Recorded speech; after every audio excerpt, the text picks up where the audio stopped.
I'm here with my co-host Ramos. Today we've got some interesting topics to discuss. We're going to kind of get into the political field a little bit.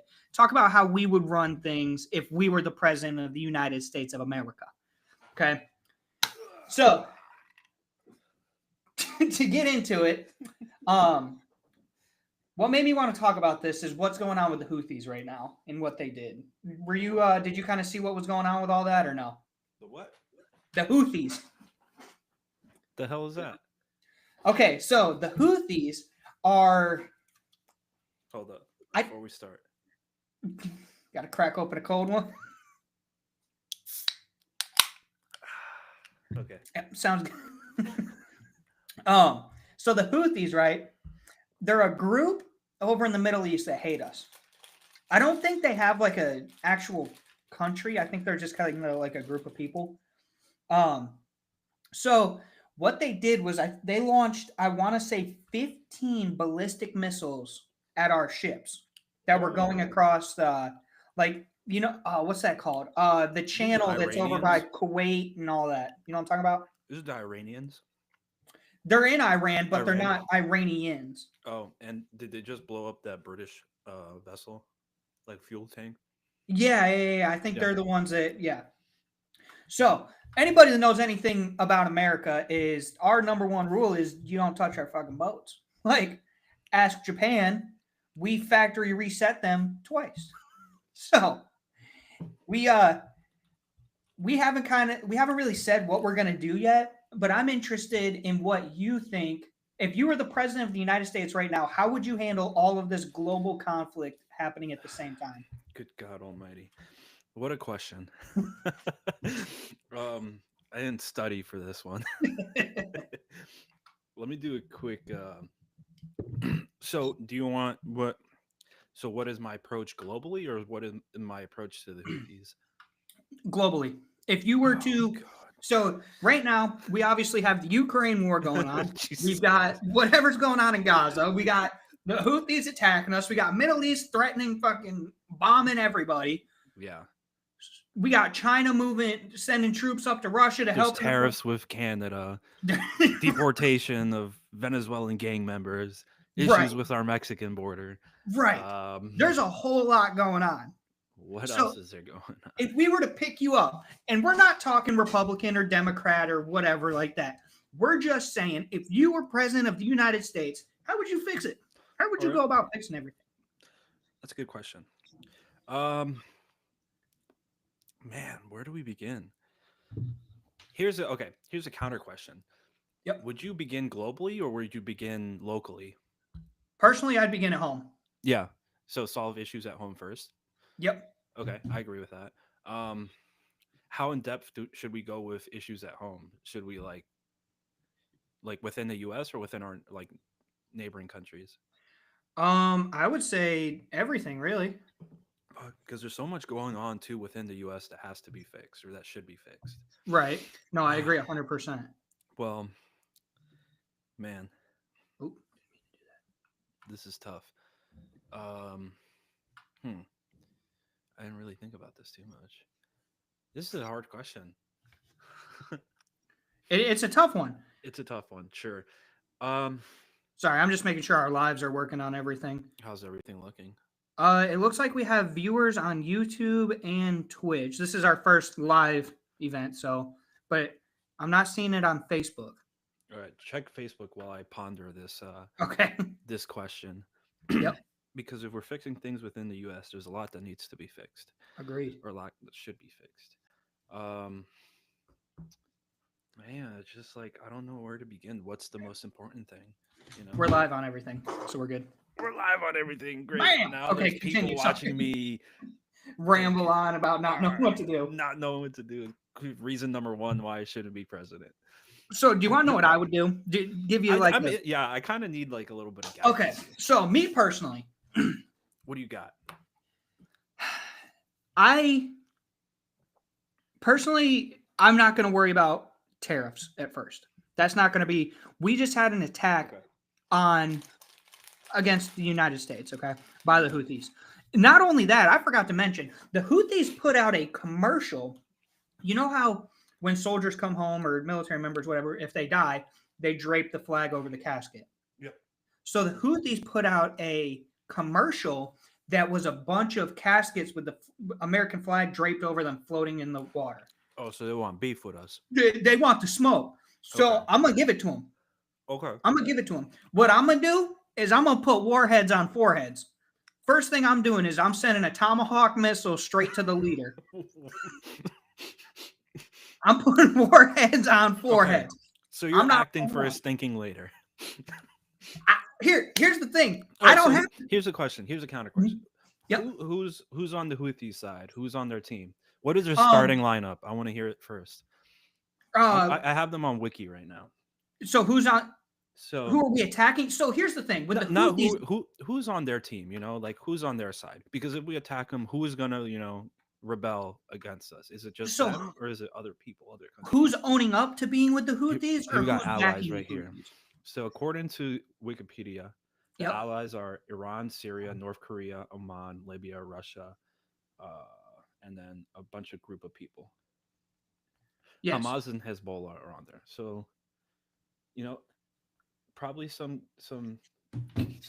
not so good people. Right. So here's the thing: is we're going to be dealing with the same people that we The same, dealt yeah. with Al Syria, North Qaeda, Korea, ISIS. yeah, that kind of Russia, stuff. or some, they got a strong starting lineup. You know who's even stronger? Their opponent's side is stacked too. Look at this. This one, I'm looking at this as if it was like a 5v5 basketball. Right. Like we've got fucking the dream team, and they've got some pee-wee basketball players. Yeah. So yeah, like I said, my first step, whoever's in charge of the Houthis, I'm bombing them.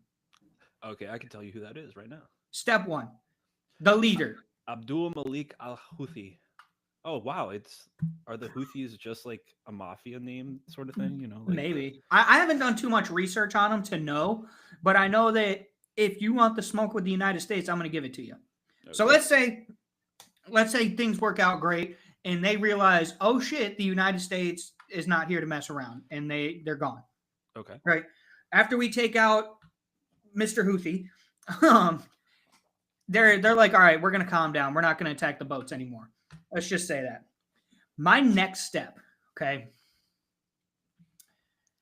I'm going to make a strong movement to stop the Russia-Ukraine war. Okay. So the Russian-Ukraine war. Okay. That's going to be step two. Now, I understand that Russia can't be trusted. I understand that Ukraine can't be trusted. I don't trust anybody. It's just how, when you're in politics, that's what you kind of got to do, is you can't trust people. So what I'm going to do is I'm going to stop funding. I'm going to make a promise of stop funding as long as there's a ceasefire. Okay? Mm-hmm. So you ever see those cartoons where the big brother's like walks in and the two little brothers are fighting and he grabs both of them and he's like, "You're done. You're done." Yeah. So that's what I'm going to do, essentially. Okay? Okay. I'm going to be like, I'm going to let y'all talk about it. Let y'all get it done or whatever. And if y'all can't figure this out, then I'm going to separate the two of you. And that's how it's going to be. Now, there's going to be give and take, okay, with everything. I don't know per se what Russia is 100% wanting. I think they're trying to rebuild themselves back to where they were at during the Soviet Union, okay? Okay. That land. Now, the history behind it, I understand why. I looked that up. Soviet Union. Sorry. I understand Russia's anger and almost hostility. Okay. Mm-hmm. So back when the UN was first organized, Russia said they didn't want any part of it. Mm-hmm. So what they did was the UN made a deal with Russia. So when East and West Berlin were a thing, right? Yeah. The UN went to Russia and was like, "Hey, listen, let us tear down the wall. Let us do this. We're going to, if you let us have this, we're not going to push the UN any further east." Okay. And Russia's like, okay, that makes sense. At the time, it was still the Soviet Union. Yeah. So they're like, okay, that makes sense. No problem. So we got Berlin back. Germany's back to normal. They're at their normal size, right? Okay. Then UN grabs country further east. I don't remember the exact timelines or the countries, but we grabbed a country further east. And Russia came to the UN and was like, hey, you made us a promise that this wasn't going to happen. And the UN was like, okay, yeah, we're sorry. They wanted to join us. They put in an appeal, blah, blah, blah, blah, blah. Then we did it again, move further east. Okay, so we're crawling east. We're crawling east, which was a completely opposed to Russia's wishes, yeah. Right. So Russia again is like, hey, don't do that. So after the Soviet Union fell and Russia split into all these different places, what's that country? Where is it? Maybe I know. It's south of Russia. They took it back over 10, 15 years back. Starts with Tanzania? Tanzania is in Africa. That doesn't sound right. Whatever country it was, okay? So when the Soviet Union fell apart and Russia had split into all these different countries, this country that I'm talking about became a country, okay? And the UN went in and brought them in. And they're just south of Russia. And that was completely against everything that we said, okay? Mm-hmm. Or we put a military base there or something. The UN imposed to go into there, which was against our agreement with Russia. Yeah. So is it Tajikistan? Yes, that's what it is. That's what I'm thinking. Okay. So after that, Russia again was like, you're done. So they went down and they took that country back, right? Mm-hmm. So we don't have an embassy there anymore, I don't believe.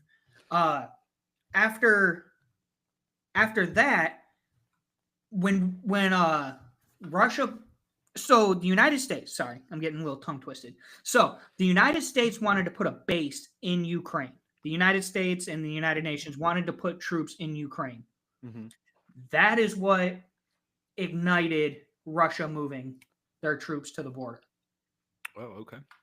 So I'm not saying Russia's right. I am not a Russian sympathizer. I'm not a Ukrainian sympathizer. I'm just saying if I was in charge of a country and I made a deal with another country and they broke that deal, I would be upset. Yeah. Would I be doing the things that Russia's doing? No. So let me preface by saying that. So I understand the hostility and I understand the anger. So Ukraine's going to probably have to give something up that they don't want to. And Russia's going to have to give something up that they don't want to. Okay. Yeah. My thought process, Russia, there's an island that Ukraine owns that Russia wants real bad for some reason. I don't know the logistics of it.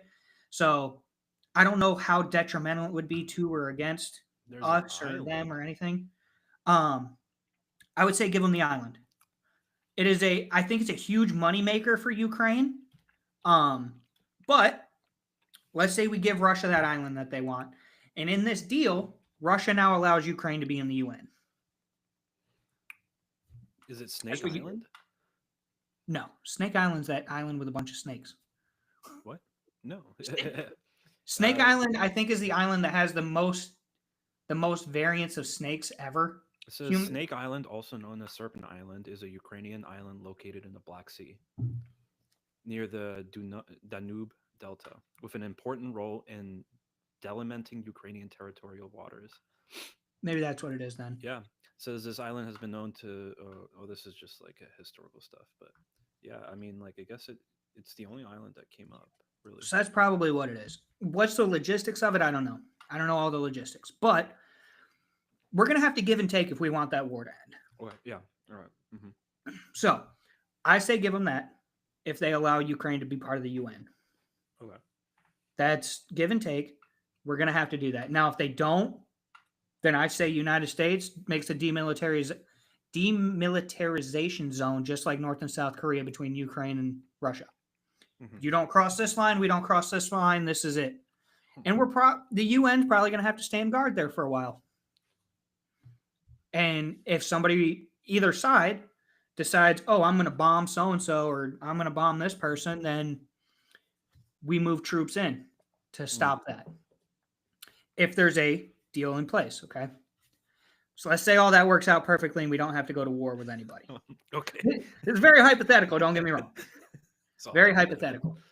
When it comes to the Hamas and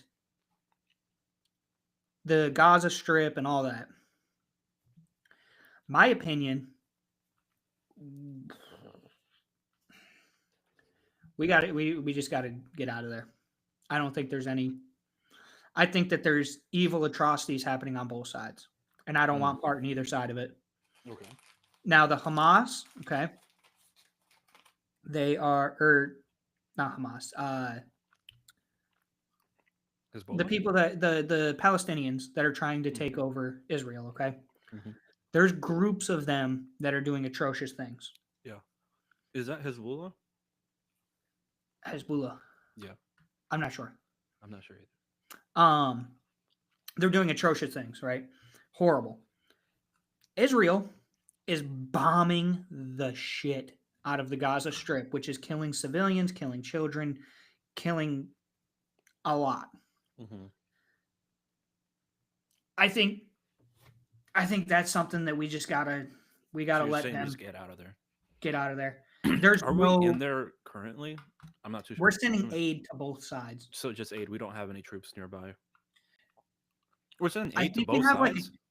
yeah, right. I'm very out of tune. We're sending aid to both sides. Okay. For Israel, I want to say we're sending weapons, and then for the Gaza Palestinian side, we're sending like health products and food and water and that kind of stuff. So from my understanding of it, it's difficult to get out of there because we have strong ties with, I think, Israel, right? Very strong ties And with Israel has a lot of connections to the people, like powerful people within the U.S. Yep. How would you get out of a situation like that? I would honestly say to him flat out, this is another thing that's difficult because the Palestinians have taken a lot of United States prisoners. Oh, okay. And that's one thing that we're trying to negotiate right now. I don't know if you've seen that in the news, but we're trying to get those people back. Mm-hmm. As for Israel, I think we got to be like, look, guys, this isn't our fight. We got to back out. We have no interest on either side. Now, don't get me wrong, we got to get the people back. 100%. That's what we got to do. As for fighting somebody else's war in that sense, there's no benefit. Okay, so if Israel wins, then what? Exactly, because then now we have to send finance to rebuild everything. Exactly. After all the destruction that we've caused. Exactly. Now, if Palestine wins, then what? Probably the same instance. Same instance.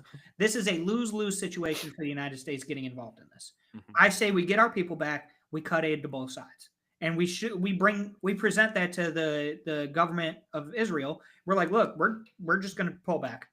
Yeah. That's it. It's probably gonna piss them off. As you can see, it pisses people off when the United States kind of pulls back a little bit. Yeah. And right now, the United States has its own problems. Yeah. We are what, $31 trillion in debt?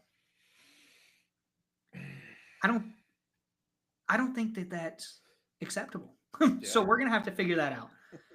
So after we pull out of Israel and Palestine, after that, then I would start focusing on how we can build back better, right?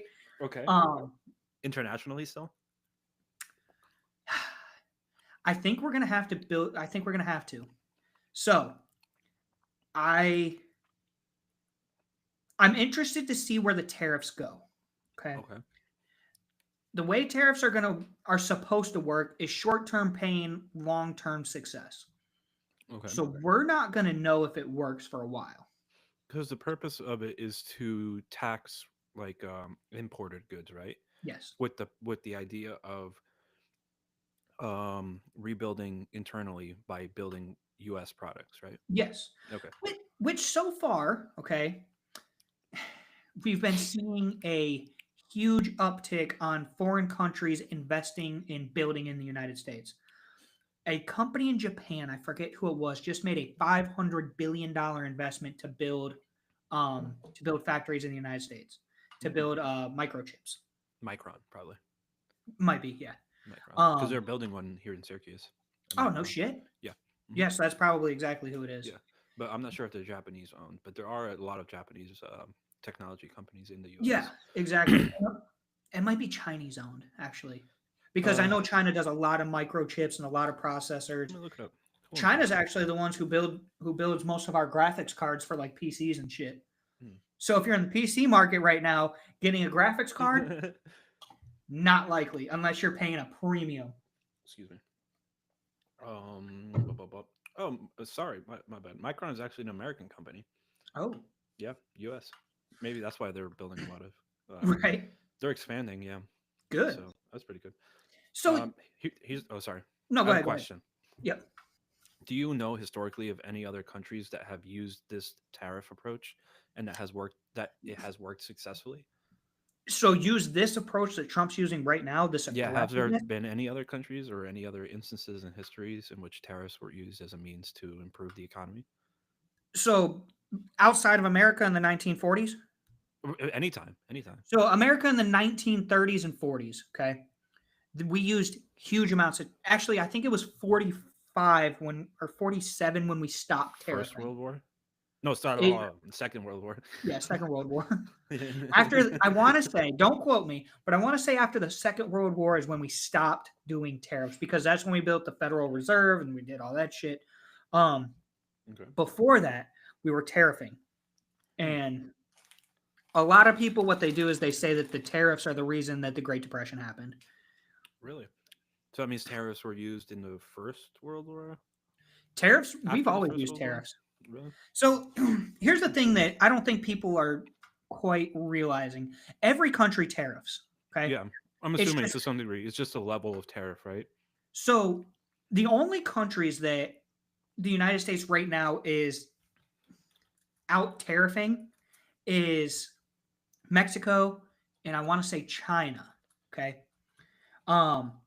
Besides that, even Canada. Like Canada is getting super mad at us, but if you look at the percentage numbers of tariffs of like dairy, they tariff us a 220% tariff on all dairy products. What the hell?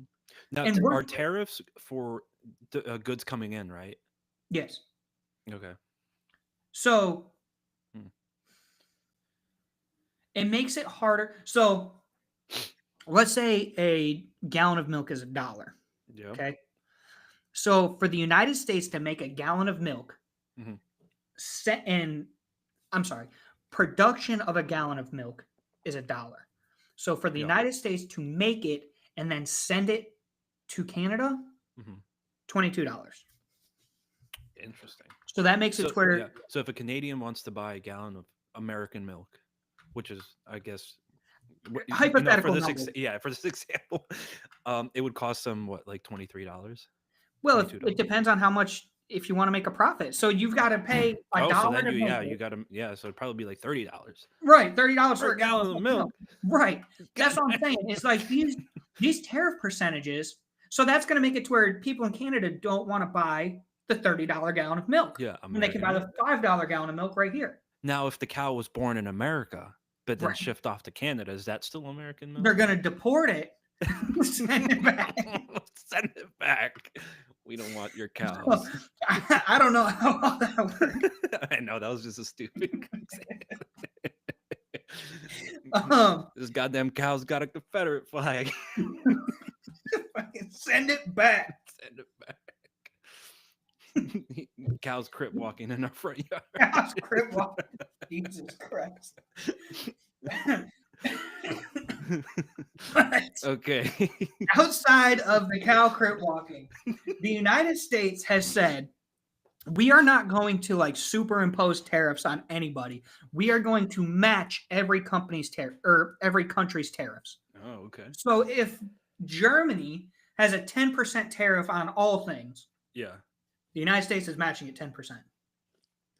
The Okay. only people we're quote unquote out tariffing is Mexico because they won't play ball. However you want to look at that. Oh, so that's how the game is. If you don't play ball with us, then we'll. If you don't play ball, we're okay. jacking it up. Canada, same thing. And then China, because there are big, they've made it to where they've taken almost all of our production, which, I mean, it is what it is. They do it cheaper. Because a lot of things are made in China, right? Right. Yeah. Their production's so much cheaper than it is in the United States. So it's without a tariff. Because of their I labor wouldn't- laws, I'm assuming, right? There's a lot Right. of issue with labor laws. Without getting into too much against the Chinese, yes. We No. have very strict labor laws. The Chinese. I actually No. heard that from a buddy of mine. He's from China. He said that a lot of American or no, a lot of European countries are saying they won't buy products made in China if the labor laws aren't just.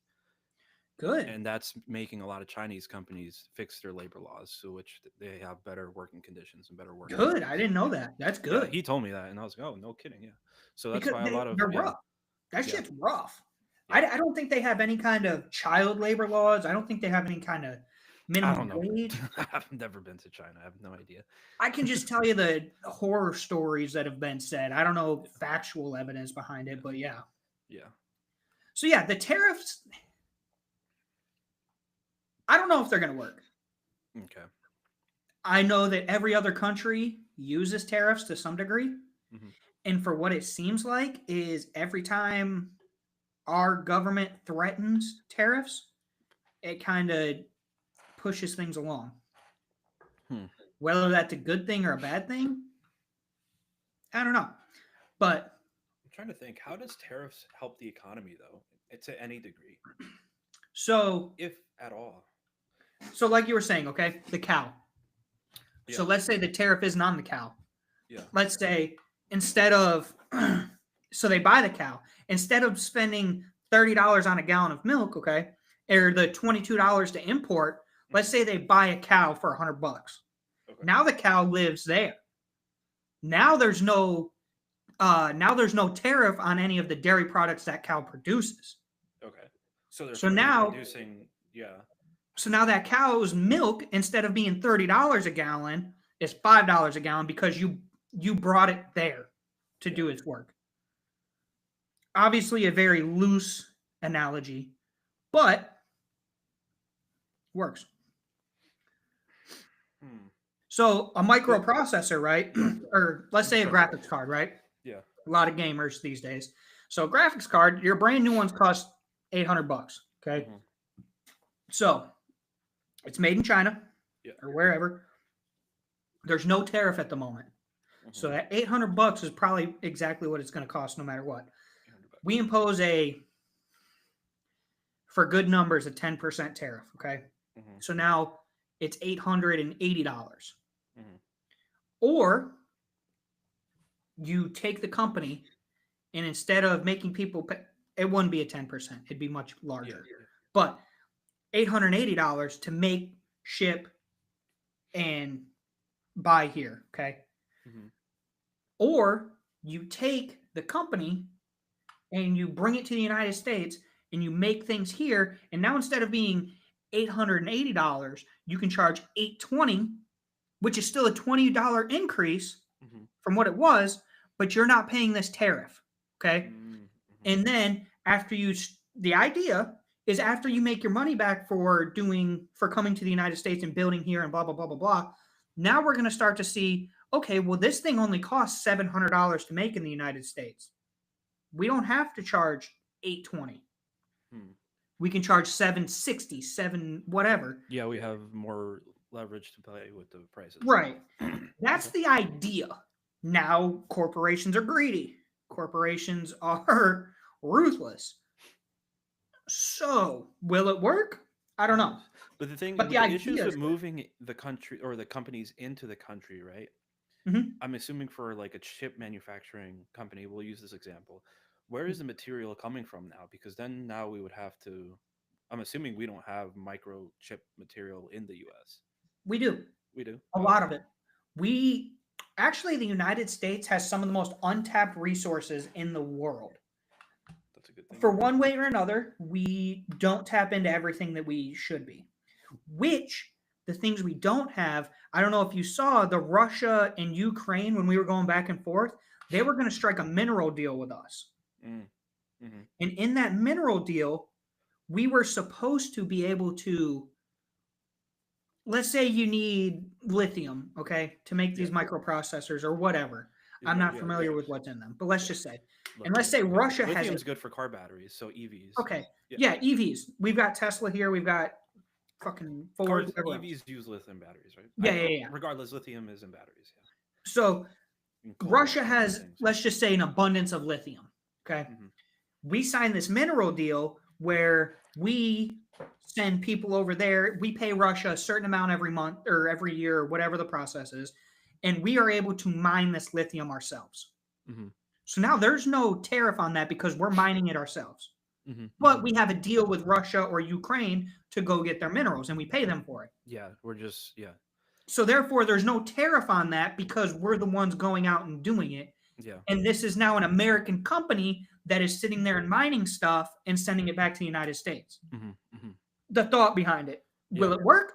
Who knows? Who knows? But that's the thought behind it. Depends who the employees are too, right? I'm assuming if they're Russian employees, the Russia would benefit too because Russia's going to benefit Yeah. greatly. Because let's say, more people working, they'll have a little bit better. At least that's They'll- how I see it, right? In the yeah, plain, they'll have a perfect better world economy. example, We'll they'll be have- paying them yeah, on top of that because let's say we mine $2 billion worth of lithium. Okay. We're going to be giving Russia $1 billion to go there and do it. Obviously, we're going to want to profit on the back end of all of this stuff that we're making. yeah, So we're not going to outbid ourselves. At least that's the idea. So we're going to give them $1 billion a year or whatever to let us go do it, and then we're going to make $2 billion back end. huh? Interesting. Idea, obviously. But yeah, so that's kind of Jesus Christ. Do we have that much? Dude, what? Yeah, dude, lithium, especially with the EVs right now. Yeah, We're I burning think they're through it. mining a lot of stuff in Africa too, which is like Yeah, they are. other questionable things. Right, that's a whole different Blood Diamond. I don't know if you've ever seen that movie, Yeah, I but watched that's Blood a Diamond. that's a real thing that goes on. But it's an interesting outlook and an interesting aspect, but at the same time, it's like, is why not lithium try it? reusable? What? Lithium reusable? What's I don't know. the lifeline on one of those? I know for it to go to a dump and sit there and like decompose, it's like 1,000 years or Oh something. yeah, the half-life is probably insane. The half-life's insane. But how do I want to word this? Is it like recyclable? Because once a battery goes dead, and because you have to replace car battery for EVs Right. after some period of time, can you But reuse they can that fix battery? a car battery. So I Yeah. don't know. Huh. I don't know how that works. I know that if you send Because a battery, then the mining would be finite, right? You wouldn't have to mine for an infinite amount of time and use In- up all the in theory, resources. Yeah.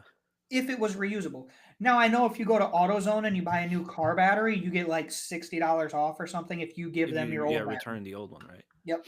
Yeah. So I don't know if that's to recycle it or what the situation is, but yeah. What's the difference between a car battery and an EV battery? Do you know? I think just power. So car batteries, a lot of, at least the older models, I don't know about newer models. There's actually a liquid. Yeah, the liquid Inside of between it, so and- the transfer of electrons and Yep. the flow of energy. Yeah. I don't know how EV batteries work. I'm going to assume it's the same kind of thing. Oh, and I would I think there's some comments coming in. Oh, really? Yeah. Oh, shit, You there wanna- is. I didn't You even want to see read that. those actually. whilst I look up the difference between car battery versus EV battery? Deport the cow. Jesus, I didn't even see this. Oh, shit. It's not on Facebook. People waiting to watch it can't see. Did we get up on Facebook, everybody? Like, is that, I don't know if people are We've still been in talking here. for dumb time. We haven't even checked. Yeah, my bad, guys. I didn't even see the chat thing.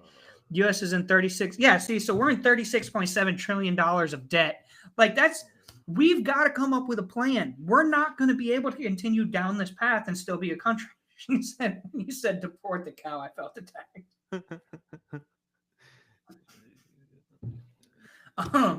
But yes, But what's the difference between? I think they're ideally the same.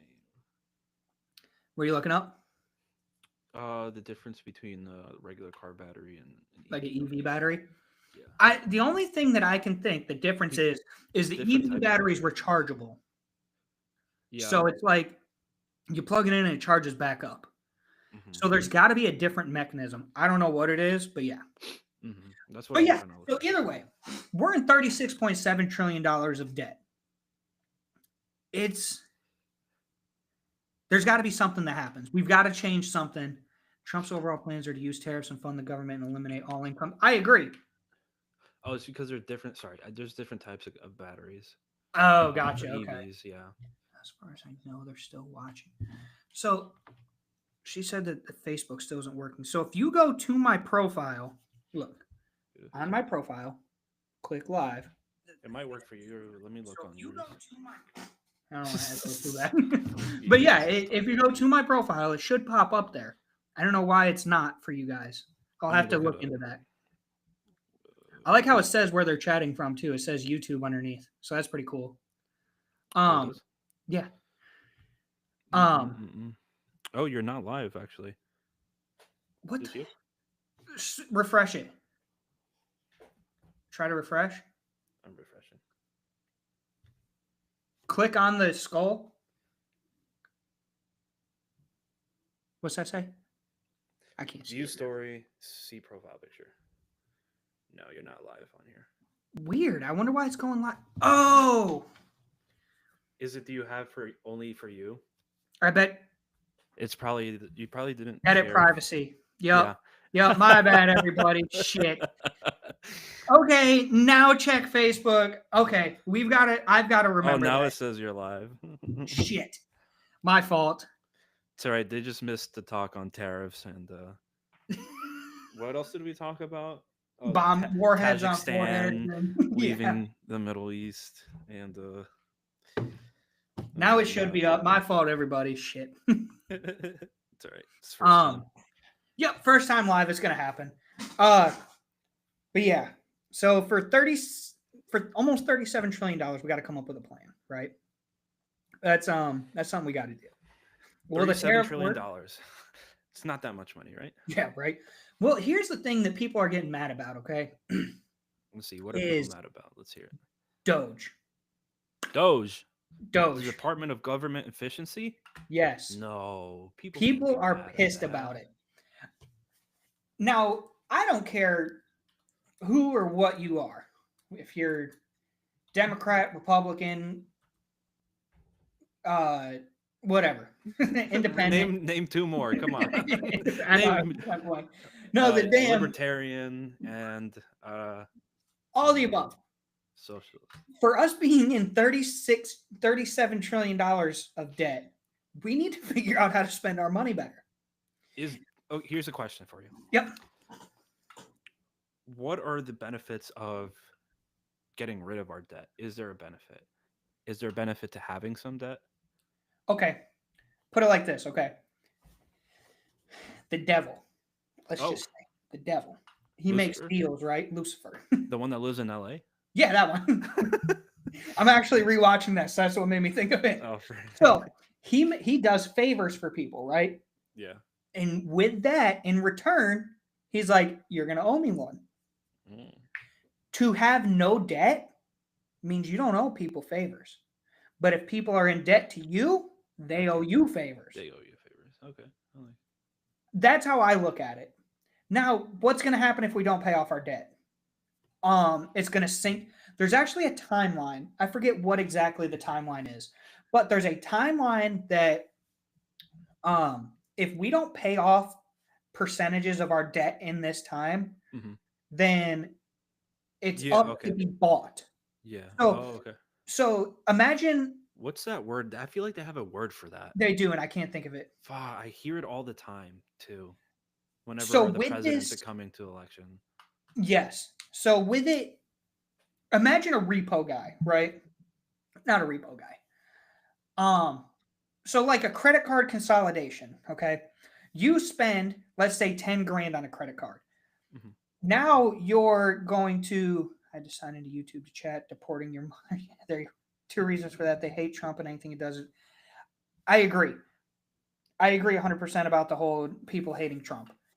It's insane, the hatred that we have in this country for our political opposition.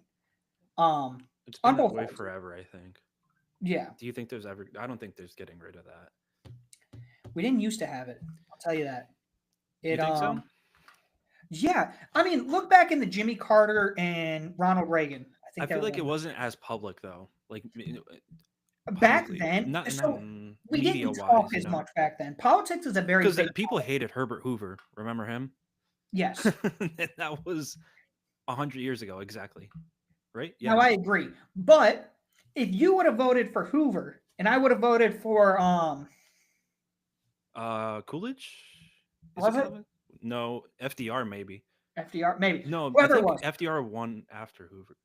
if you would have voted Here, either way, okay, you vote for Hoover, I vote for the guy that won, right? I wouldn't have hated you for voting for Hoover. You know what I mean? hmm I feel like that's what's happening too much in America is if you vote for somebody, there's just hatred behind it. It was after Coolidge. But I don't know who he went up against.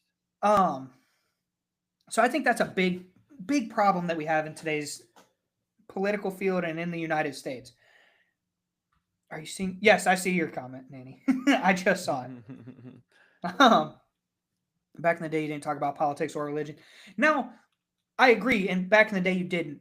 I think that politics are something that we should talk more about. I like the fact that we talk about politics. Religion, I don't think religion should be talked about on a day to day basis. There's too many different. The land of the free is the land of the free because we can do and think as we want. In the Now, U.S. is hard too because we're what is it, secular, where there's no one yeah, religion, right? So well, is that what secular means? Am I I don't using know if this that's what word secular means. correctly? Secular nation. I know that right now Trump was trying to make Christianity It was the against Al Smith. Sorry, Al Smith. Okay. Herbert versus Al Smith. Yeah. So it, I think the political talk is great. I think we need that. I think a big problem is today's youth is not educated on politics. they're they're indoctrinated one way or another. I'm not picking a side here. I think that the youth needs to get out and talk about things. And I think that our government is much too old. I don't think I think that we need Our a form of government. no. Um like our political leaders. Oh, they're Trump too old. Trump's what, 77? I agree with that. I was wondering about this too. Why? I mean, experience plays a big role too, I agree. because if you have people in office with no experience, that could lead us down very dangerous paths. I But agree. also, if you're too old, then your judgment comes into play, and it's like, what is the peak age at which you could perform your presidential duties to maximum capabilities? I think okay, you I think so the minimum age you can be a president, right, is 35. That's when you 35. can run for president. hmm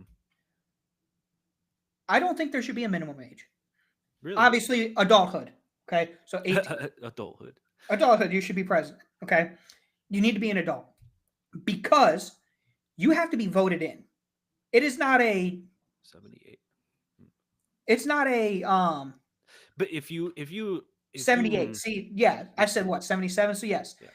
I agree. Term limits for Congress, I don't understand how that's not a thing. Here's the question up for debate here. Okay. Okay.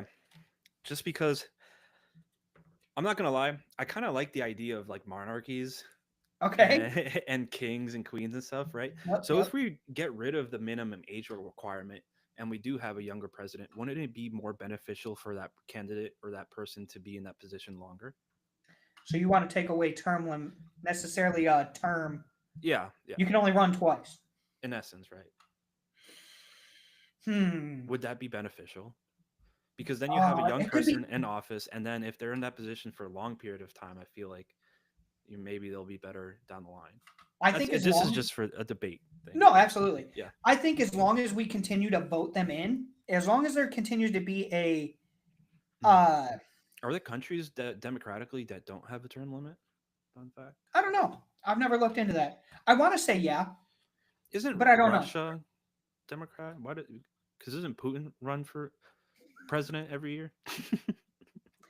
So Ukraine is actually a decent example of that. I feel like there's a country that there's some guy that runs for president and he wins every year.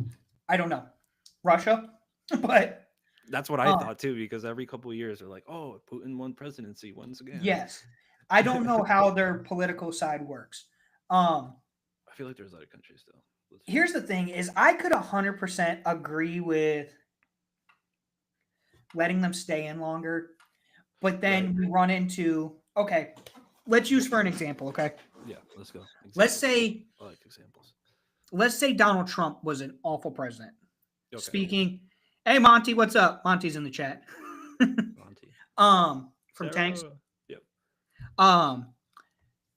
So let's say everybody hates Trump and he's doing a horrible job. Whatever. Okay. Yeah. He's making everybody drink strawberry milk. Right. Right. What's stopping him if there's no limits? What's stopping him from pulling a Putin and just continuing to get reelected? Or are we talking in a perfect hypothetical scenario where everybody votes and it's perfect? Because if that's the case, then I'm okay with there not being a necessary running limit. Yeah. That's a tough one because in a because perfect if they're world, good for long, I mean, it all depends on their, what their plan is long term. right? Because at that point, if you're getting reelected into office, there's really no reason for you to be corrupt in the long term. Agreed. Because you already know that position is yours. Agreed. But unless you're it's also limited. very corruptible because you're going to be in that position. So you continue to be, oh yeah, I'll do this for you. I'll do this. I'm the president. Just give me a little bit more money. I'm the president. Yeah. So it's a catch-22 with that. I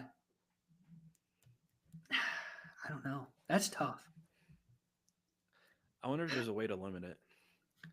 So, and here's another thing, paying the astronauts. Yes, so Trump actually did come out and say that so NASA actually said, because there was a big movement or whatever. Okay, let me rewind because I'm just rambling.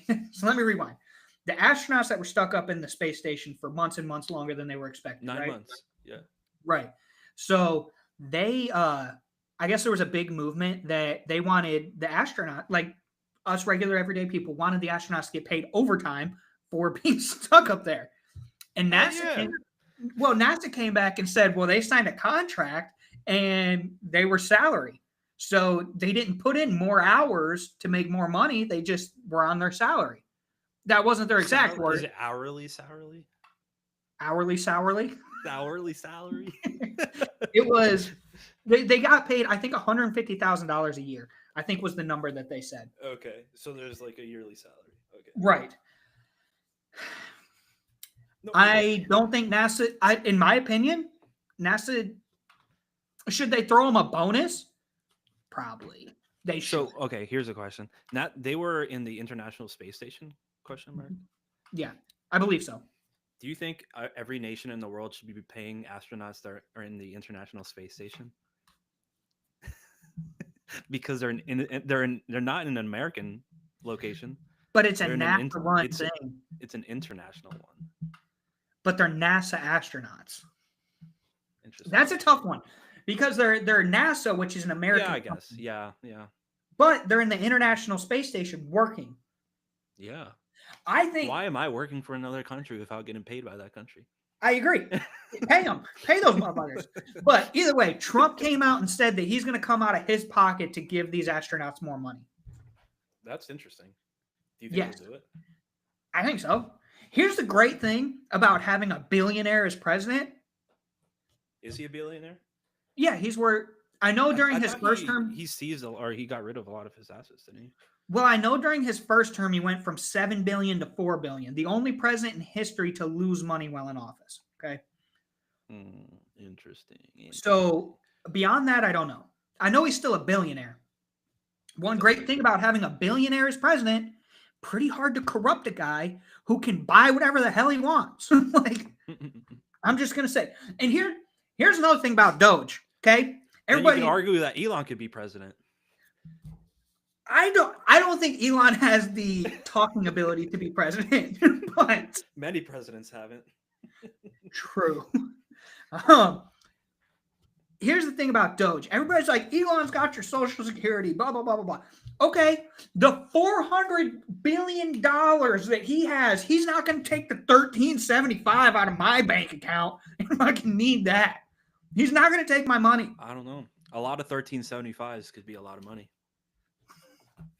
He's got $400 billion. How many people are in the U.S.?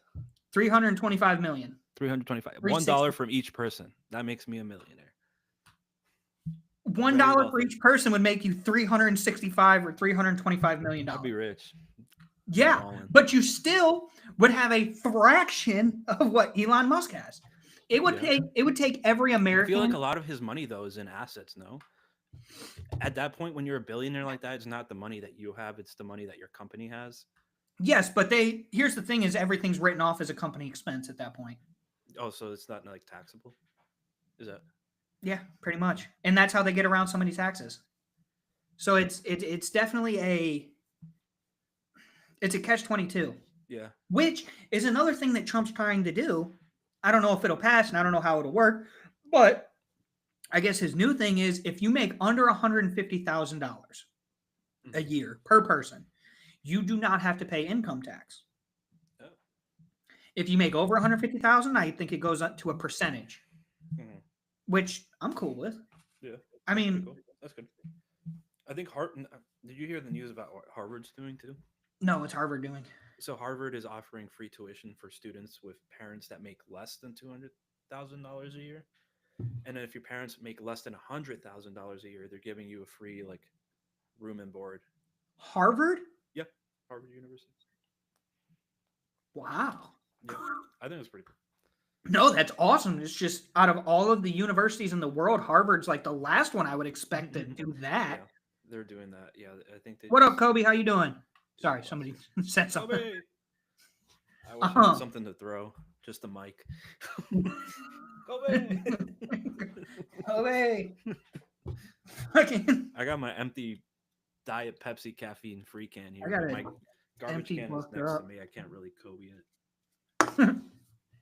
But yeah, I don't know. There's a lot of shit going on that just doesn't make sense to me. Yeah. What do you think about the Department of Education decision? Educate me, please. Okay, so the Department of Education I don't have has been. I can't learn. So what Trump did was he more or less downsized completely the Department of Education. So he's trying to downsize the Department of Education. So what he's doing is the Department of Education is supposed to obviously handle everything education-wise, but they also handle student loans, grants, and that kind of stuff. Okay. Okay. So what Trump is trying to do, I don't know if it's gone through yet or not, is make it to where the Department of Education, the only thing they do is the student loans and grants and handle stuff like that. Okay. Mm-hmm. And then each state handles their own education system. Okay. Which is already kind of what happens, except we pay a lot of people in the government to sit there. Okay. Huh. So it's a I don't necessarily see it as a bad thing. I mean, if you don't read up on it and you don't look into the ideas behind it, it sounds horrible. You're cutting the Department of Education. It's all just like who's in the Department of Education, right? Right. So the Department of Education, big government wise, I'm a fan of little government. State to state should handle a lot more things. I don't like the United States government necessarily being in charge of everything that happens. Yeah. And that's what I've noticed what Trump likes to do is he's taking big government and he's saying like, okay, North Carolina, you're a much different situation than Washington State. So you need to do what's best for you. We are the third largest country by size. Are we second or third? Is Canada bigger than us? Canada's bigger than us. Russia's bigger than us. So we're the third biggest by size. Okay. Yeah. Which means we have. Do you think Alaska's going to have the same problems that Florida's going to have? That's going to have the same problems that Hawaii has. You know, I think that it should be up to the states more. Yeah. So I can see where people are like, well, if we give it to the states, then it's going to get confusing and laws are going to be different. We're still going to have federal laws. Speeding is speeding. Okay. You're going to get in trouble for speeding. Murder is murder. Okay. It's what it comes down to is what's going to be best for the state when it comes to certain situations. And that's where we're going to run into a lot of. Yeah, I was wondering because then how does the individuality of each state conflict with the identity of the United States? You know? Yes and no, but I get what you're saying. States like Texas. Yes. Texas, if you give them a little bit too much power, you never know what could happen. You might mess around and be the country of Texas. Treasury. Interesting. So apparently they're planning on moving student loans to the Treasury. Special education and nutritional needs will go to health department. Education plans and requirements will go to the states. I think that's fantastic. I think that that's something that should be done. Treasury, I don't know if I trust the Treasury right now. So yeah. Go ahead. No, go. So apparently I think it's the Treasury. Is the Treasury the ones that handle, like, if a country comes to us and is like, hey, can you give us $280,000 to do this? Who handles that? Is it the Treasury or is it the Federal Reserve? I think the Federal Reserve prints money and stuff. Yeah, money and stuff. So the Treasury. Apparently the Treasury or whoever else it was, I forget. Like the Iron Bank. Right. They did not say no to a single request in 22 years. Really? Yes. 22 years they did not say no, which is insanity. Which is how we get $2 million going to a Middle Eastern Sesame Street. Why is that getting spent on? Middle Eastern Sesame Street. I shit you not. I shit you not. I'm interested to see how the special education would go to the health department. So are we talking about what comes up for that is the United States Agency for International Development. Okay. It says foreign aid is handled by them. Does that foreign aid? Yeah, that'd be foreign aid. Yeah. USAID would probably be where that would locate. I'm interested to see how. I feel like special education should go down to the states as well. But I could also see where that could be a health issue. I think RFK Jr. is going to be great in the health department. I think having somebody in there that, for one, works out now, two, has gone through a tremendous amount of trials and tribulations in his life, is huge. You know, he was a drug addict for like 14 years. I think so. Like, wait, before we go on further, the issue with Live. Issue with Live. Take a 20-second, 35-second break. Okay, go ahead. You good? I'll be right back. keep going. Talk to her. Yeah, I got you. What was I saying? I forget. RFK Jr. He was a drug addict, and due to his drug use, he actually had that stroke that makes his voice sound the way it does, or stroke, or some kind of sickness. I forget exactly what it is, but what I think that's somebody like him is great to have, not only in our government but as the health department. Does he have some outlandish things? Yes. Does he think that the whole what's it called? The shots, whatever. The shots or whatever, he's not necessarily for them. But what he's doing is he's taking data and he's wanting to run tests on it.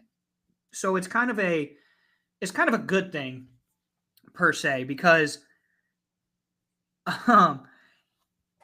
when you're running tests and when you're compiling data, it's huge. He's wanting to run tests on why so many kids these days are getting autism. And that's kind of something that is huge, that does need to be kind of figured out what's going on. Do I think necessarily it has anything to do with immunizations or that kind of thing? I don't know.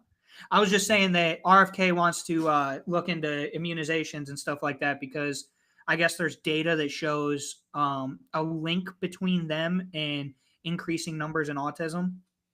So he wants to run some tests on them. And a lot of people are against that. Run tests on people? No, run tests on the vaccines. That's the word I was trying to find. On the vaccines. So he wants to run tests on all these vaccines. I feel like he's not against vaccines. A lot of foods and drinks that are linked to autism. Causing autism, a lot of things. I feel like everything is linked to something. I mean, I think another thing, this might be a controversial opinion. I think we've kind of, autism used to be like this, right? And now autism's like this. Like, let's see. I like has there been a percentage of increase in autism in people? Do you think that has to do with population, though? It could. But, like, here's the thing also is I like 1 in 36 now. 1 in 36 kids are born with autism. So I like soft blankets. That's a sensory thing, right? Does that mean I'm autistic?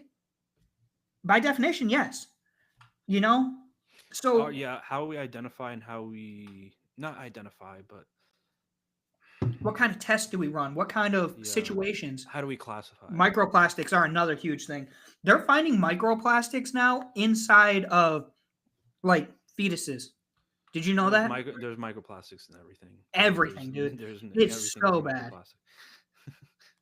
Everything has a microplastic. It's insane. Um, it comes down to we've got to figure out what's causing it. This red food dye, I didn't realize how bad that was. Red 40. Yeah, Yeah. that's bad. The misconception is that RFK wants to get rid. Yes, 100% agree. Everybody sees that he wants to look into them and is like, oh, RFK wants to get rid of vaccines, and that's not what he wants to do. He wants to find out what's happening to make our health decline, and that's his job. Not born. What do you mean not born? Born. But diagnosed in your brain.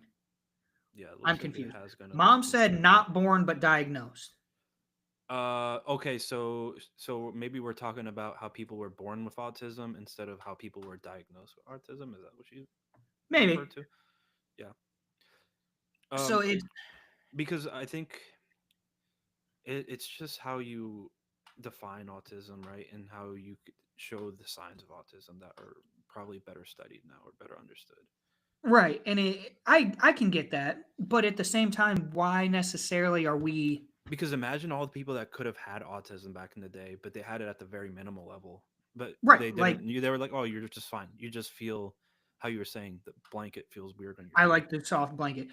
Yeah, Me, I'm yeah. definitely. Maybe back in the days, like, "Oh, you just like you're a weirdo," or maybe something like that. Oh, one out. Okay, Yeah, born with it, yeah, diagnosed. I misspoke. I said 1 out of 36 born. 1 out of 36 are diagnosed. Correct. My bad. He Yeah. just wants to make sure they are safe. I think it's crap in the food. So I'll say this: when I was in Kuwait, okay, they have much different food regulations.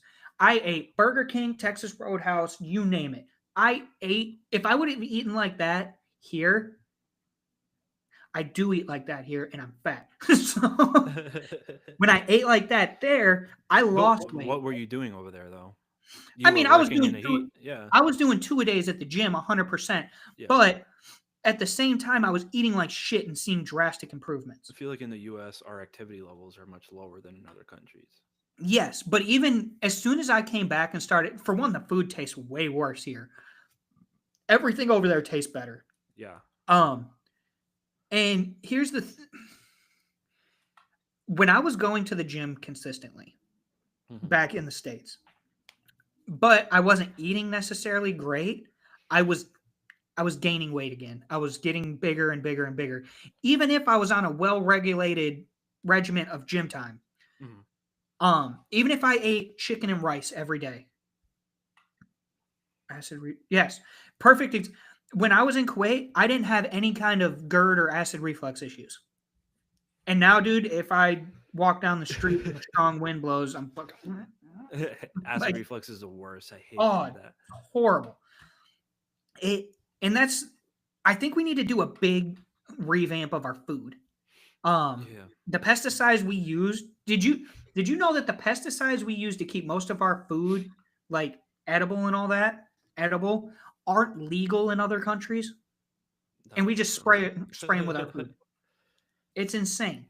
Stuff like Yeah. that alone is what we need to make sure that we start A to. food diet, and then I feel like our increase in activity would be beneficial to us starting at a young age. I think We definitely need to do something about the activity levels. more gym at the younger levels, more Yes, outdoor activities for sure. more gym at younger levels. More. I don't know. I think that we've gone so far. I think video games are a big problem. Okay. I think Interesting. I love video games. Absolutely. Interesting take. I want to hear this. I love video games. They're my go-to after a long day. Mm-hmm. I love them. Okay. Mm-hmm. When we were younger, it was you either play video games or you go outside or you watch a little bit of TV. Okay. Mhm. Now it seems like kids are watching somebody play video games. They're playing video games. There's no commercials. There's no all the things that would be like, okay, well, I don't want to sit here and watch commercials. I'm going to go outside and play. Or there's not much imagination these days either. Mhm. Mhm. I don't know why, but like Pierce, he's got a little bit of an imagination, but for the most part, he's just cut and dry. Like it is what it is. Huh. And I Interesting. don't know what the reasoning is behind that, but I'm on. I think video games should be more used more.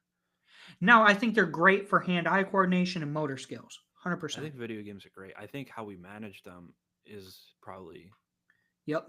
And should be more important. Right? I'll admit that I'm not the best about it. Like, dude, if I get home from a long day of work and the kid's like up my ass trying to get me to do stuff, I'm like, dude, just play your iPad, please. I'm Yeah, it's tired. just media.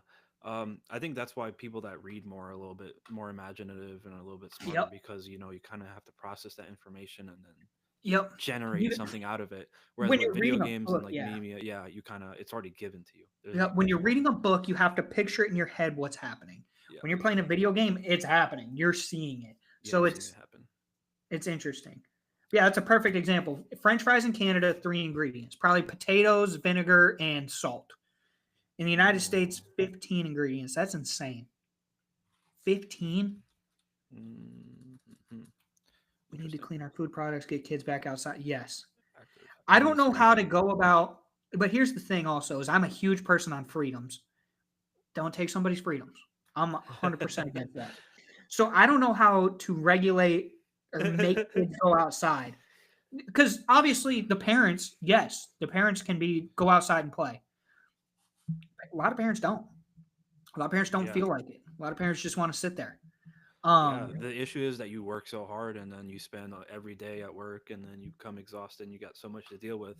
Yep. You just get home, you want to relax. Yep. So like for me personally, so when I've got the kid, I drop him off at like 5:30 in the morning, and then I head straight to work. I get off work at 4:30 in the afternoon. By the time I get down to him, it's almost 5:30. So he's putting in a 12-hour day. I'm putting in a 12-hour day. I think the work schedule should be restructured. We've got to figure out I something. like the idea of the 4-day work week. That's what I do right now, and I think if I didn't live where I live and have all the traffic that I have, it'd be better. Mhm. But What do you do? 4 10 hours? yeah, 410s. 4 But it 10s? takes me an hour to get up there and an hour to get Just back. the idea of like working 10 hours too is kind of exhausting. It's exhausting, and it screen time too much for kids these days. USD.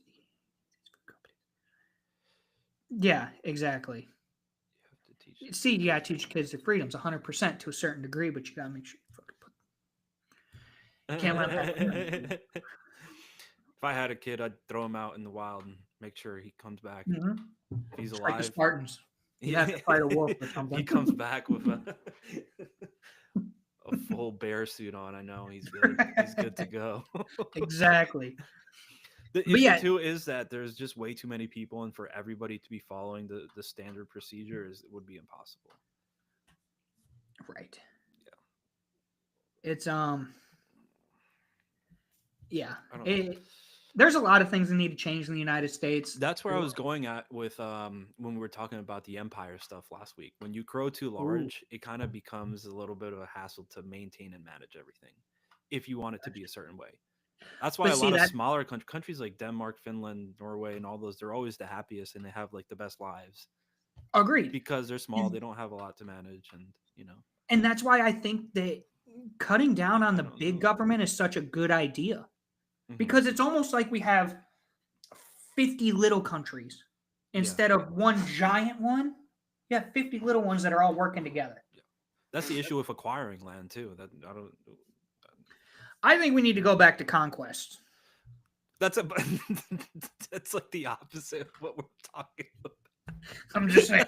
That's completely the opposite. You said that's what taking land, and I'm all about taking land. And I'm saying, no, don't take land because then it becomes more of an issue to manage everything. Listen, when we get our 51st state, We already have so much people. Imagine adding another state, and that's just more traffic. No, please get it away. Yeah, from but me. it's more places that all these people can move to. Get away from me. No, all those people are gonna want to move here. They're like, oh, we're Americans now. Let me move to Texas. I've heard so much Yeah. about Texas. I want to Oh be a God. cowboy in Houston. Yeah. Let me go to Texas. And you know what? They're gonna rent a car. They're gonna buy a car. They're gonna see a nice house. They're gonna buy a house. They're gonna build a house on that empty plot of land right next to you. God no, please God no. And now Please, instead God. of your 40 minutes to work, it's gonna be an hour to work. God. Maybe I'll just move up to Greenland. It's gonna be snowing 6 months of the year. Right. It's only bright for 30 minutes a day. It'd be great. Yeah, I mean, trust me, I love the idea of a good empire and a strong, strong, um, a strong war theater on conquering other nations. But Yeah, it's just a hassle. It's too it much. is. Let's see, we have to slow down and be in the moment. Everyone is in too much of a repeated routine. Yeah, Agreed, 100%. agree. Yeah, I feel like when we look at other countries and you read about, like, I know some southern Italian states, they enjoy pretty much everything after 2 p.m. Right, Imagine how nice that would be. Just like, hey, it's 2 p.m. Sorry, everybody. Go to the beach. right. See, I would even be okay. We ha- Let's chill out. There's certain jobs that need different shifts, right? But I feel like the constant routine from companies of we need, without putting, let's just say a company I have worked for, um, they have different shifts that last 24 hours a day, so the shop never closes. Mm. Okay, let's just say that. Now, I will say in this job, it's pretty essential, but in a lot of places, it's not. Like, why are we? Why does there need to be 24-hour movement all the time? Yeah. And that's making it to where people are going to have to work overnight, to where their days are ruined. But And if you so want to counter that, that opens up jobs for people that need the job.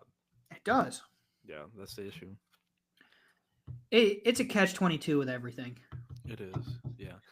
Unless you made things a little bit more cheaper. Well, that's what we're trying to do Then with the rent- tariffs, and Yeah. hopefully it works. But Maybe the it thing is, won't. I don't think that'll fix everything, right? Because what if you're living in an area that has higher tax? You got to make more. Yeah, You got to spend more to get land, like a house.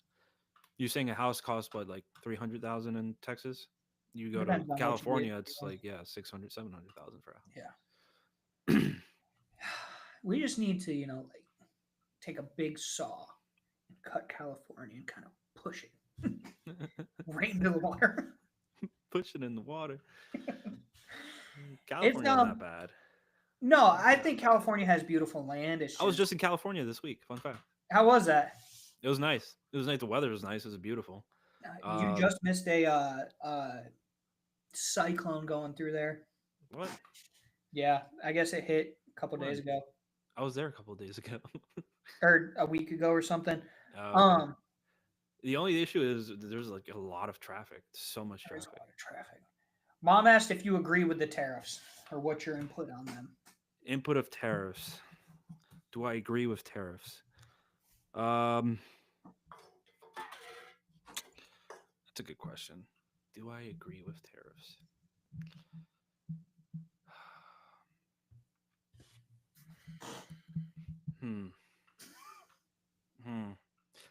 The issue is that I'm not against or for them. I feel like I have to see them in action first. Like, Okay, so let's say what I'm saying? hypothetically they work like they're supposed to. If they work like they're supposed to, I'm still a little hesitant on it. Okay. Just because I would really need to see like a good example, a real world example of it working or not working for me to make a real statement on it. So I want to say when China implemented their tariffs, okay, that's when their economy actually started booming. Yeah. I could be wrong on dates. I'm just worried on the sustainability of the tariffs, of the long-term effects of the tariffs. See, I think long term is better. I'm worried about short term. Yeah, well, the thing is, how long does it take for those companies to move to the US and build their factories and for them to like establish jobs? I just feel like maybe they're just too slow from what it sounds like, you know? Because you Yes. know how many factories, and then you congest the US if all those countries move here. The advantage of having a lot of these factories in other countries is that there's much more area over there. If you see those factories are in Not necessarily open like areas. the middle of our country. I'm talking Wyoming. I'm talking. Do we really want to congest that with factories though? A lot of that land is beautiful. It's beautiful, but there's nobody out there. Good, keep it that way. When Well, you that's want a to go on perfect. vacation, when you want to enjoy like some nice alone you time, you know. I would Let me let rather me stay at let me home. see some more. What if you get some more neighbors? I'm Let's look up. surrounded by people. Exactly. Do you feel it unfair or worry it won't work? Um, uh, I guess I'm just worried about the time it would take for them to work. So you're more worried that it's going to take so long that. Based on the example, right? Mhm. It sounds ideal, right? But then it just like it sounds like a long term, like a really long term thing, you know.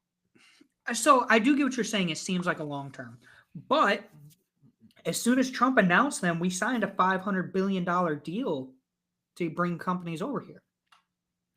And where are So they? they're, I mean, they're starting to build. Name one company that's building a factory here already. That's what I'm trying to look up. I want to see an example of this.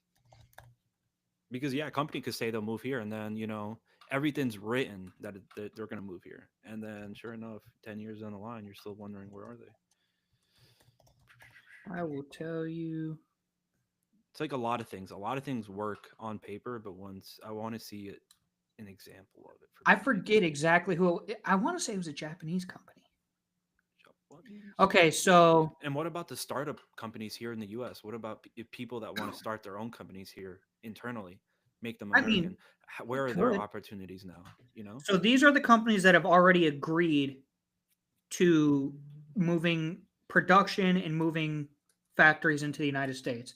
Campari, which is an Italian spirits group, Compal Electronics, which is a Taiwanese contract laptop maker, Essity, a Swedish hygiene product, Honda, Hyundai, Invitec, a Taiwanese company which makes AI servers for NVIDIA, LG Electronics. Seeing is believing kind of guy. I get No, I get it. you. This is straight from. No, it's just what mom posted. Oh, I didn't see it. Samsung, Stellantis, Volkswagen, and Volvo. Those are all that have. Those companies have all agreed to build here, and that's from WhiteHouse.gov. So Yeah. maybe Now, bringing it up too, it kind of. What is your take on like startup companies and people wanting to build their own companies? If these it's tariffs the are American making dream. yeah, but what if because of the tariffs now foreign companies are moving in the U.S.? Do you think their opportunities of starting their own company diminish or the I think it makes probability them of it? greater. What? At least short term, definitely. Like right now is the time to start your company. Long term, that might be harder. Yeah, Um, I could definitely see that. Short term, because we I won't have American companies. We'll just have companies that are made in the U.S. Everything is going to say made in the U.S. yes, Yeah, which maybe foreign companies now they're thinking of doing startups because they have the opportunity of coming to the US. that could be. Fun fact Yep, or fun and that could be a way. real thing that happens. Yeah. It's definitely a. And people outside of like Asian countries, they're very smart technically. They have great Exactly. technological advantages.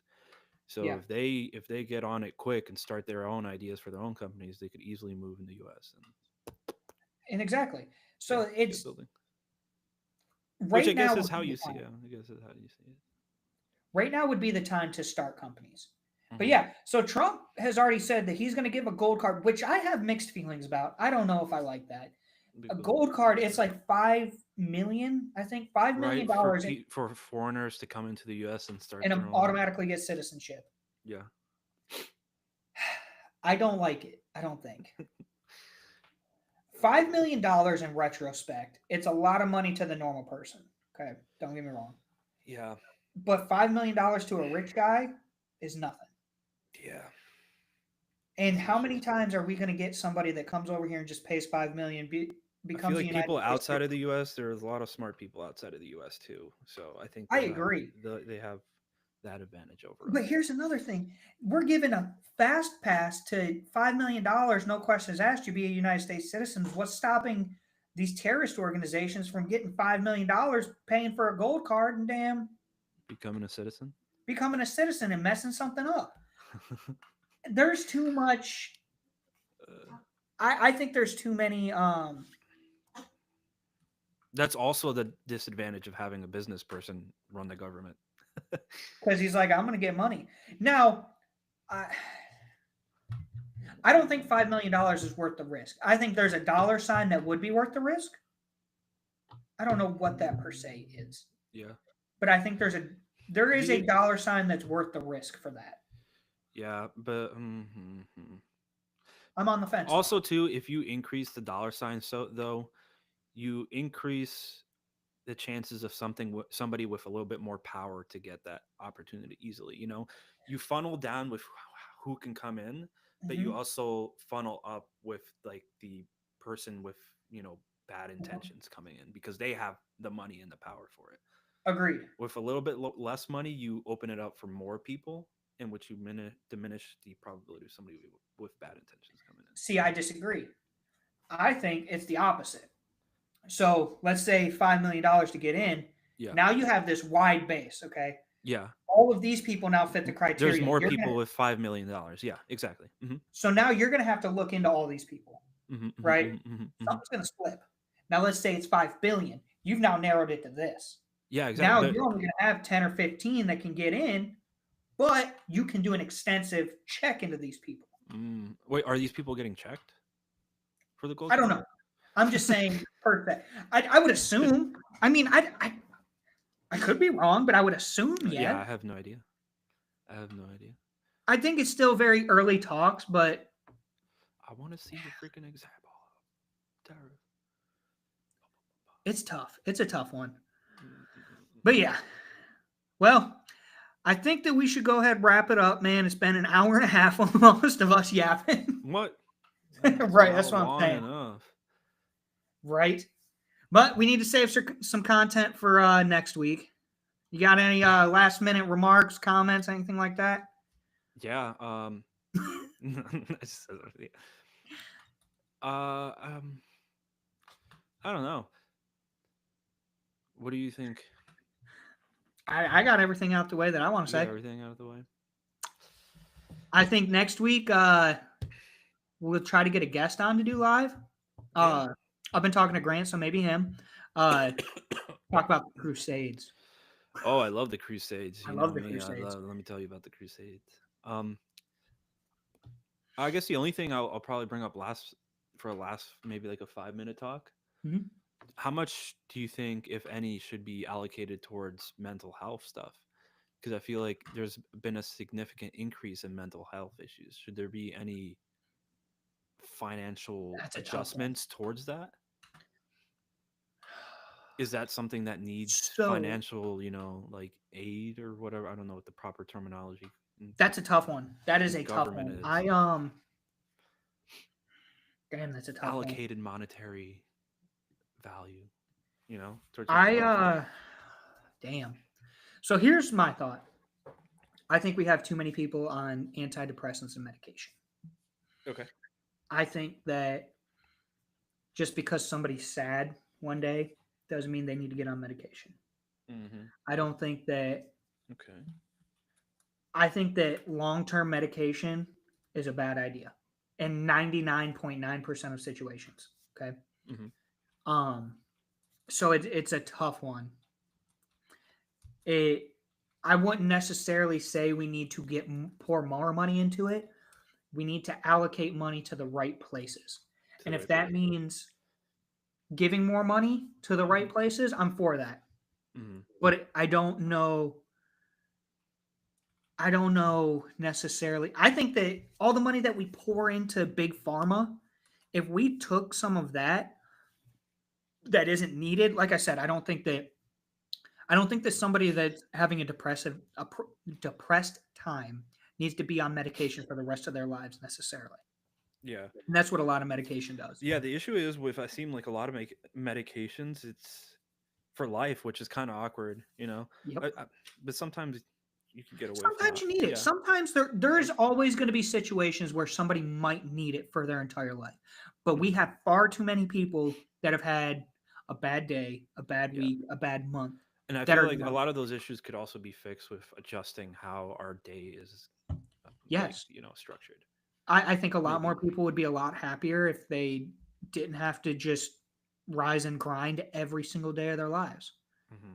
So that's a tough one. It's a Mhm. great topic. Yeah. I don't know. That's a tough. I'm gonna have to think We on could that. start on it next week. Yeah, That'll we'll be our revisit first. that next week. Yeah. I need to think on that. That's a tough one. I'm gonna have to look into where we allocate a lot of our money in that I situation. don't know if there is some allocation towards that. Mental health. Yeah, or specifically with that title. Yes, that's a good one.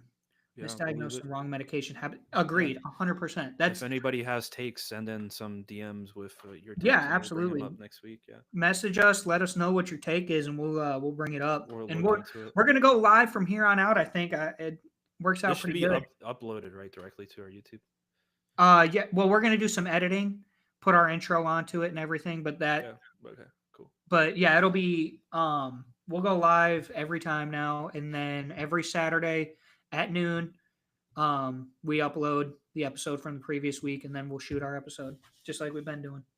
We're gonna probably lock down a certain time that we're gonna do this weekly. I think that'd be a good idea. That way people can kind of tune in live. At least narrow it down a little bit. You know? Sounds good. I bet. All right. Well, I think that's it. Yep. As always, thank you guys for watching. Like, share, subscribe, comment. Thank you. Yep. All right. Everybody have a good one. That's it. Good fucking episode. My computer's at 10%. That's why I was like, oh shit, we gotta get Are we still live? No, we're not live.